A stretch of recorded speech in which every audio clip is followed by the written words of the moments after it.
Olá, minhas amigas, meus amigos. Vim aqui trazer duas dicas de leitura para você que gosta de entender a dinâmica da desigualdade social. É um tema que está cada vez mais, vamos dizer, em evidência aqui nas discussões da economia, das ciências sociais como um todo. Inclusive, o nosso próximo livro, meu com Paulo Gala, vai ser exatamente sobre o problema da desigualdade. Então hoje aqui eu quis trazer duas leituras para vocês que me marcaram muito, uma delas um pouco mais antiga, outra um pouco mais recente, e que são dois livros, eu acho que essenciais para entender tanto a parte da dinâmica da desigualdade aqui no Brasil, quanto o problema da desigualdade em um contexto mais filosófico, e principalmente uma dinâmica mais até psicológica, moral, de como a gente pode tanto compreender a origem da desigualdade, quanto as maneiras pelas quais a gente acaba edulcorando ou criando métodos de racionalização para que a gente coexista com a desigualdade de uma maneira mais tranquila. O primeiro livro que eu queria indicar para vocês é o livro do meu grande amigo, parceiro de pesquisa, o Pedro Herculano de Souza. Esse livro aqui é muito interessante, é a tese de doutorado dele. Então é um livro que ele percorre tudo o que tem de dado sobre a desigualdade no Brasil desde 1926 até 2013. Então é uma análise bem extensa, que ele faz sobre os dados de desigualdade no Brasil, e ele chega a algumas descobertas muito interessantes. Então o Pedro aqui nesse livro ele vai fazer uma análise do que a gente chama análise do topo da distribuição da renda. Esse livro ele nasce da tese de doutorado que ele defendeu em 2016 na UNB, no Departamento de Sociologia. Ele fez sob orientação do grande Marcelo Medeiros, certamente um dos maiores estudiosos da desigualdade no país, que hoje se encontra como professor visitante em Princeton, na Universidade de Princeton. E o Pedro vai focar então a análise da desigualdade no topo. Então ele vai discutir dentro do livro, aí eu vou passar sobre algumas vamos dizer, dos capítulos, alguns itens que ele analisa para você entender qual que é a toada do livro. Então ele vai discutir as elites e os ricos, então como que se dá o discurso sobre a desigualdade ao longo do tempo e por que a ideia de polarização ela vai ganhando espaço e vai se tornando um fenômeno cada vez mais evidente. Aí ele vai pegando aqui no período de 1880 a 1945. Depois, mais adiante, ele vai analisar o período que ele vai chamar de domesticação da desigualdade, e aí a era do otimismo, que é ali entre 45 e 1975, que na literatura do desenvolvimento é conhecido como a era do crescimento, em que os economistas estão preocupados essencialmente com o crescimento. E aí é nesse período que a gente vai ter o desenvolvimento do que ficou conhecido como a curva de Kuznets, que foi um grande economista americano, o Kuznets, que desenvolveu uma análise anedótica. Então o próprio Kuznets, nesse discurso que ele faz na Associação Americana de Economia, ele vai dizer que o que ele está colocando ali é 95% intuição e 5% dados. Então ele está colocando o quê? Que existe uma dinâmica de crescimento e desigualdade até certo ponto, porque os lucros que vão induzindo a atividade econômica via investimento, mas a partir de determinado ponto, os salários começam a crescer. E aí quando os salários começam a crescer, porque vai esgotando a mão de obra disponível no mercado, então existe aí uma disputa maior pelos trabalhadores, os salários vão subindo, e aí conforme os salários sobem, a desigualdade cai. Então, o que acontece é que a economia desempenha uma trajetória de U invertido. A desigualdade sobe no início, nos primeiros estágios de crescimento, e depois ela cai conforme a economia continua crescendo. Bem, essa curva ficou muito conhecida, e até hoje ela ainda é muito estudada, serve de base exatamente para esse discurso de que a desigualdade faz parte do processo de crescimento e qualquer tentativa de reduzir a desigualdade, talvez antes do momento de chave, o momento certo, pode levar a uma inibição do crescimento econômico. Na sequência, ele avança para a discussão entre 1975 e 2015. Né? Então, basicamente nesse período, a discussão sobre desigualdade desaparece, ela fica pelo menos, vamos dizer, marginalizada na preocupação dos economistas, mas ali, ó, início dos anos 2000, mais ou menos, é quando a gente tem, né, o Anthony Atkinson, o Piketty, o Saez, são alguns autores que começam a pesquisar a partir de registros, né, vamos dizer assim, das estatísticas de pagamento de imposto de renda, eles começam a identificar formas mais sofisticadas de você identificar a desigualdade. Porque normalmente, como que você faz a identificação de desigualdade? Geralmente por renda do trabalho. Então, quando a gente pega a renda do trabalho, você está verificando a desigualdade de renda dentro do mercado de trabalho. Então, você está pegando essencialmente rendimentos associados a salários, né, tal. Só que você está deixando de fora, na verdade, uma parte importante da distribuição que tem a ver com renda do capital. E a renda do capital, ela não é renda do trabalho. E onde que ela vai aparecer? Nas estatísticas de imposto de renda. Então, ali você consegue uma medida mais adequada para compreender a desigualdade. E um trabalho muito famoso do Marcelo Medeiros, o orientador aqui do Pedro no doutorado, ele mostra que o período do Lula, né, principalmente os governos do PT, eles não diminuíram a desigualdade como a gente imaginava, eles diminuíram a desigualdade no rendimento do trabalho, né, porque aumentou muito o salário mínimo, a gente teve ganhos de salariais acima da inflação, então isso diminuiu a desigualdade quando você pega estritamente o rendimento do trabalho. Só que quando o Marcelo Medeiros e aí vários da equipe dele foram analisar os dados, incluindo o imposto de renda, o que eles encontram é que, na verdade, a desigualdade mudou muito pouco, quase nada. E isso que está na base do contrato, do acordo que o Lula conseguiu fazer de subir, né, o nível da água para todo mundo, então todo mundo melhora, diminui a pobreza, só que a compensação deve ser feita ao topo da distribuição, né, aos mais ricos, na forma de vários instrumentos, como juros da dívida pública, uma série de outros benefícios e subsídios, né, que foram concedidos para que houvesse então esse equilíbrio social e o conflito distributivo não tornasse difícil, né, você fazer a governabilidade funcionar. E aí na segunda parte do livro, o Pedro então vai analisar os dados tributários, vai fazer uma apresentação riquíssima, ele é um cara muito competente, muito rigoroso, né, e ele vai fazer então uma análise sobre os ricos no Brasil. Tá? Aí ele vai discutir exatamente como que se desdobra a desigualdade no país, fazendo aqui o que eu acho uma grande contribuição, né, ao nosso entendimento. E por fim, no capítulo 6, esse é o meu capítulo favorito do livro, é uma história política da desigualdade no Brasil. Tá? Então vale muito a pena vocês darem uma olhada nesse livro. Eu não vou entrar em muitos detalhes para não estragar a leitura, tá? Mas fica aqui a indicação muito válida do livro que foi, inclusive, premiado, né, com o Jabuti. Tá? Então vale muito a pena. O segundo livro que eu gostaria de sugerir para vocês é o livro recente, publicado pelo Michael Sandel, com tradução já, A Tirania do Mérito. Esse livro ele conversa, eu acho que muito bem com o livro do Pedro, não porque ele fala da mesma coisa, mas primeiro porque ele foca a realidade norte-americana.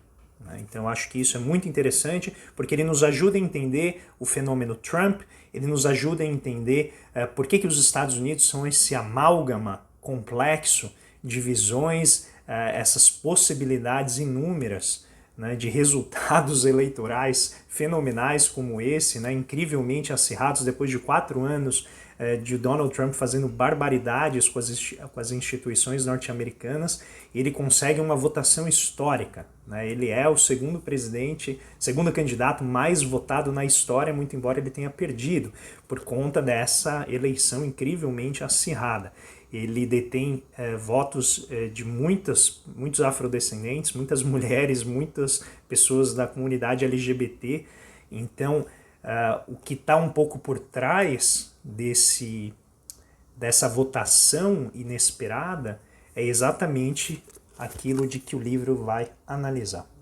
Então, o Michael Sandel, ele é um professor de filosofia política, né? Na verdade ele é um professor de direito, se eu não me engano, na Universidade de Harvard, e ele tem um curso muito famoso, que ficou muito famoso, que é um curso de introdução ali à filosofia, e ele tem, né, dá aula num grande anfiteatro com centenas de alunos, e ele vai jogando casos em que ele vai mostrando dilemas morais, dificuldades decisórias que a gente enfrenta a partir de circunstâncias muito específicas, para justamente mostrar os aspectos morais da nossa decisão.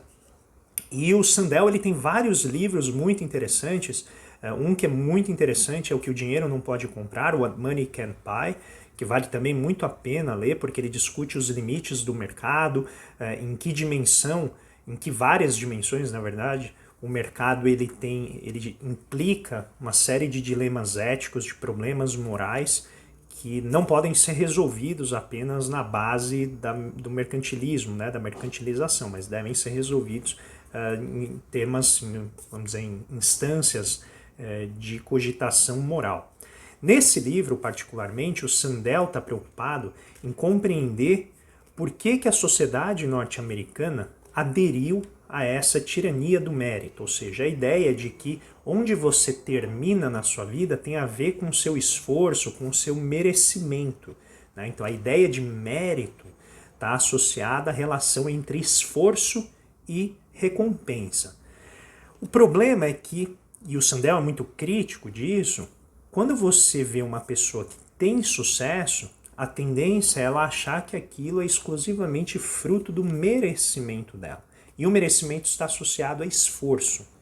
Muito bem, a análise que o Sandel vai fazer aqui, eu já vou passar um pouquinho pela estrutura de capítulos, ele vai dizer que existe um problema que é associar a ideia de sucesso com merecimento moral, ou seja, a ideia de uma validação moral. E ele vai encontrar na história norte-americana isso, na verdade, vai encontrar as raízes, né, desse pensamento no que ele vai chamar um certo providencialismo, que vai ter tanto uma cara na política externa, que é a ideia de um país bom, né, de um país justo, que é os Estados Unidos, quando o país interage com outros com os aliados, com inimigos, né? A ideia, não, eu sou um país então que está levando a justiça, está levando a democracia, e isso seria uma validação moral das atuações que os Estados Unidos têm mundo afora. E o Sandel diz que existe um lado de dentro desse providencialismo, né? Esse certo, é quase um messianismo, né? Uma ideia de validação divina dessa atuação. Ele vai dizer que tem um lado interno, doméstico, né, desse providencialismo, que é a meritocracia. Então é a ideia de que se alguém ganha, né, 5 bilhões de dólares por ano, é porque essa pessoa faz algo bom, é porque essa pessoa contribui, essa pessoa está gerando valor para a sociedade.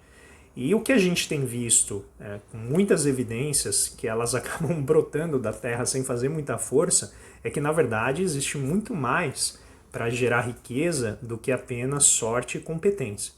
Na verdade, existem estruturas de poder, existem instituições que acabam reforçando a chegada do dinheiro apenas em determinados lugares, e geralmente lá no topo da distribuição de renda.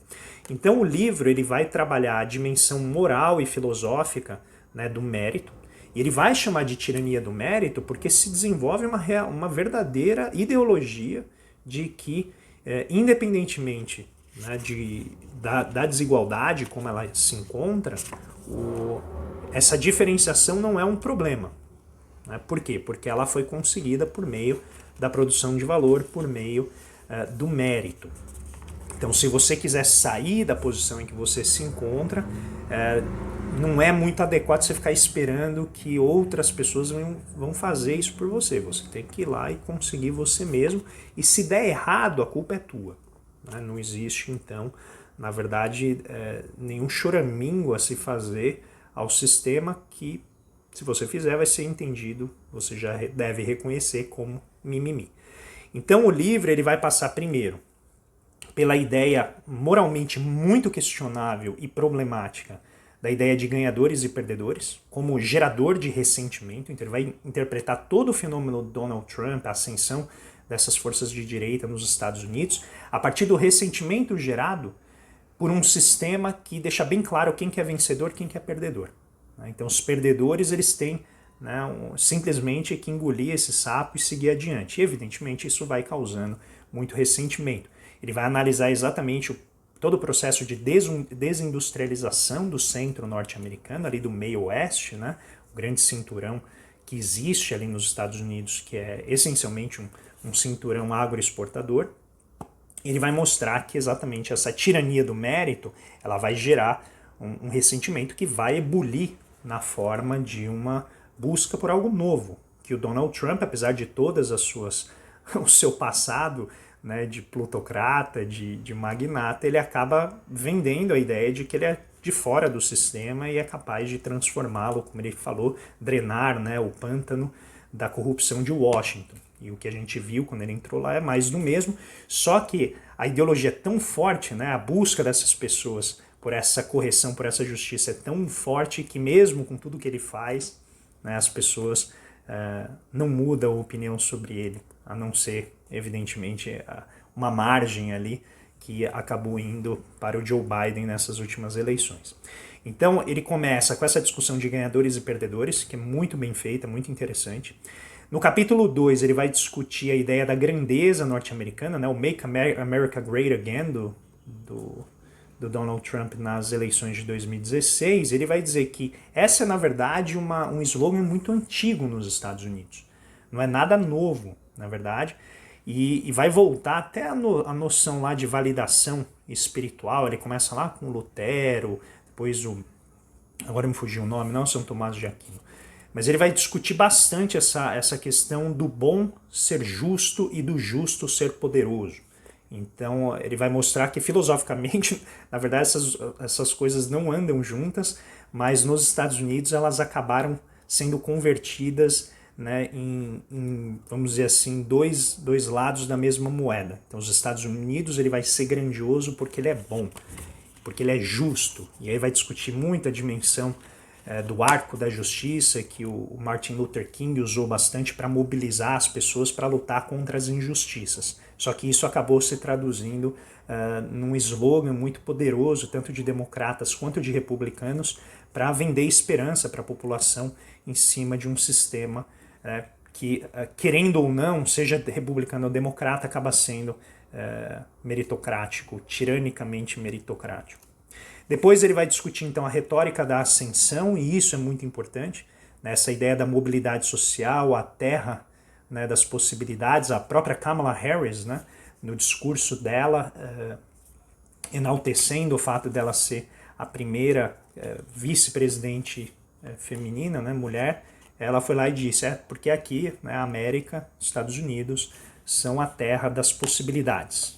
Então essa é um pouco a retórica da ascensão que está por trás, né, do discurso grandiloquente dos Estados Unidos.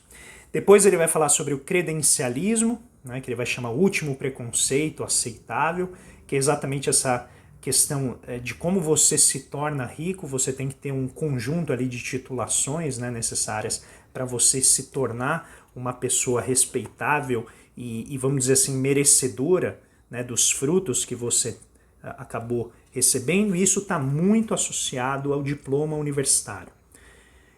O problema é que o diploma universitário ele vai criando estratos, né, que são as Ivy Leagues, são as grandes universidades, e aí depois você tem todas as outras universidades que vão gerar créditos diferenciados em termos de capacidade. E isso, evidentemente, vai reforçar essa ideia. Pô, eu fui lá, consegui o meu diploma e eu ainda não consegui um bom lugar, né, no mercado de trabalho. Novamente, é uma questão de mérito. Se você não conseguiu entrar na melhor universidade, infelizmente você vai acessar empregos de pior qualidade do que aqueles que conseguiram ingressar nas melhores universidades. Só que aí entra um elemento importante que o Sandel vai analisar, que é a questão da porta do lado ou a porta dos fundos. A porta dos fundos é onde os ricos conseguem colocar os seus filhos por meio de grandes doações às universidades.